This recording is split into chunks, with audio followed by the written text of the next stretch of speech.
talking about China, China's goals, China's style working with the rest of the world. Will China and the United States, for the second year of Donald Trump's term, be able to adjust themselves very well to fit into one another and possibly coexist peacefully and hopefully better for the rest of the world? I think there is hope. It takes longer than just a What is that year. percentage of hope that you're talking about here? Well, it's true. I'm an economist. I'm supposed to give a number, Give a but number, this is exactly the psychological, factor is much stronger. So I think I'm going to avoid that. However, I want to say that they have common projects to work on, like North Korea, and we saw that with Trump's visit.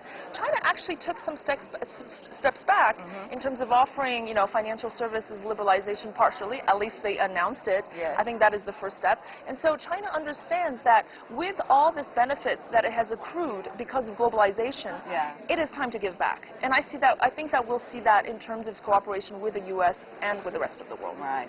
China used to say we got two chessboards. One is domestic, the other is international. Yeah. Do you see that is still the way, but rather these two worlds are really merged with one another? I think we still separate it a little bit too clearly. Obviously, our priority is... Coming from a young economist. Well, I'm not saying that we should. I'm just saying what is, stating the facts. Yeah. But, of course, domestic economic policies take priority today. However, because we are also a global country, we're going to see a lot of feedback loops. I think the most important question of the day, if you will spare me 10 seconds, is that there's an absolute new phenomenon, which is the biggest or the second biggest economy is a developing country. That has enormous implications on the rest of the world because let's say that we open up, we integrate with more of the rest of the world. What about more volatility? All of these domestic policies in China will completely trickle immediately into the global economy. So is the global economy also prepared for that? I think that is something that deserves much more discussion than what we have had. Do you think they are prepared for that? I don't think anyone's prepared. I think there's an ultimate question, isn't it?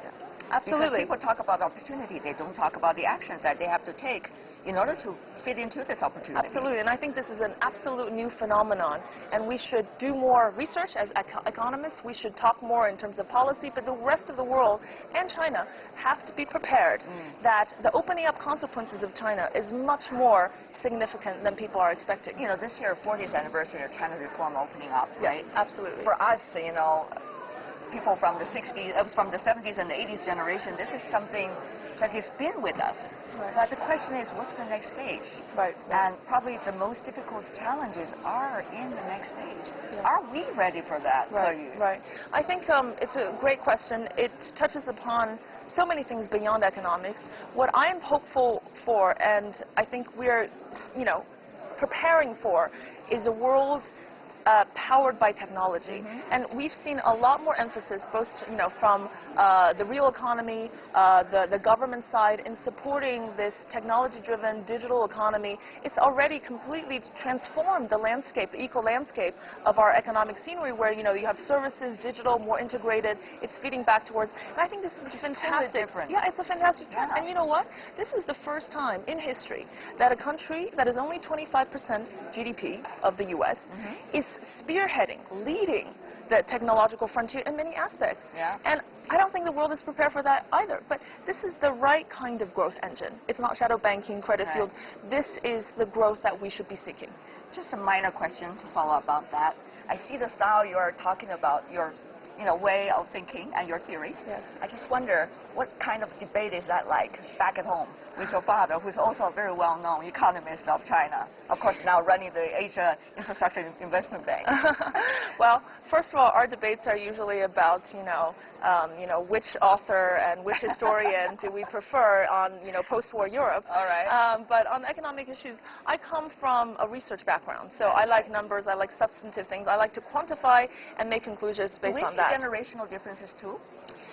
There is a huge amount of generational difference, although, my father and I are more aligned mentally and in terms of values, because we're kind of both very interested in intellectual state affairs. But he's a policymaker, so what he can bring in terms of experience, in terms of his vision, is very, very helpful. And I think that what I can bring in from real content, real substance, real numbers, it's a great. We should talk more about it over dinner, actually, but we don't do that enough. All right. But before we talk about dinner, let's focus on another issue related to Davos this year. That is the gender issue. You see the co-chairs for the year 2018 Davos, all women, a lineup of excellent women from around the world. Has this become too political to you? The gender balance from equal pay now to #MeToo? Yeah, it's a very good question. I think that we have to look at it from the perspective of the society we're talking about. This hasn't really been a major prominent issue in China, and yet I feel that the gender equality in some respects are very, very good. We don't really feel that we're quite as underrepresented. We grew up in that. Exactly. So, but in a country like the U.S., where they have a very slightly different moral, ethical, kind of value system, I think it's going to be a net positive. I think the real challenge, and hear me out here, is that it's still constrained to a debate among the elites. It's like New York and California talking to each other, but it's really middle America. It's the middle income, it's the lower income households. They are completely insensitive to the issue. So it's really about, if we have this discussion in Ohio, Oklahoma, it's not the same thing. It's really about trickling that, elitist debate and making real impact throughout the country, throughout the world. But the thing is, what's going to be next, right? Once we got a lot of awareness, where the emphasis is going to be, there has to be concerted effort. For you, a female economist, very young, what do you think, where should be the emphasis? Economic equal opportunities or political equality? What is the way to go? Well, I think the first step is to start even earlier. Before we get onto the career stand post and make those kind of decisions, there's still a lot of social stigma in terms of independent, hardworking, professional women. And I think that kind of mentality has to be broken, is that somehow they are, that somehow their prospects for other things will not be as good, or they're kind of seen as an outcast. Either black or white. It doesn't matter, right? Exactly. So the value system has to change because, there's a slight evolutionary mismatch. We're way ahead, but our values have not kept up with our technology, not at all. with a new, kind of gender parity, with a new paradigm of, how we combine work and real life. And there has to be more social support for women. I think that's the starting point. And then the specifics, I think, are all very important. But what we're likely going to see, especially with the U.S., is we're going to go like 3 steps forward and then 2 steps back to re-equilibrate, because the discussions are getting very political and they're quite sensational, but they'll find an equilibrium, but there's no doubt that it's a net positive. Final question for you, what is Davos, World Economic Forum? How much do you think can be achieved for you this year? For me, Davos represents an opportunity, a platform to really have these global conversations. If we don't even meet here and talk about things and talk about challenges, how might we work together? We'll never work together. There is too much separation across sectors, across countries, across different segments of society.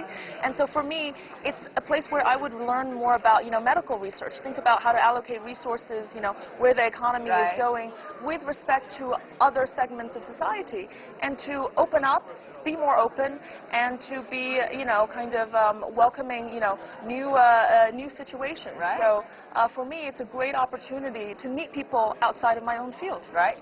Cross-learning, as they say. Absolutely. And also open up our mind. Despite the avalanche, the snowstorm, and the traffic jam. That makes it more dramatic, of course, Very memorable, Davos, I'm sure. Keyu, what a pleasure to have you here with me. Wonderful to be here with you. Good to see you. See you around. See you around. All right. Jin Keyu, Professor of Economics from the London School of Economics with us. Thank you. Thank you very much.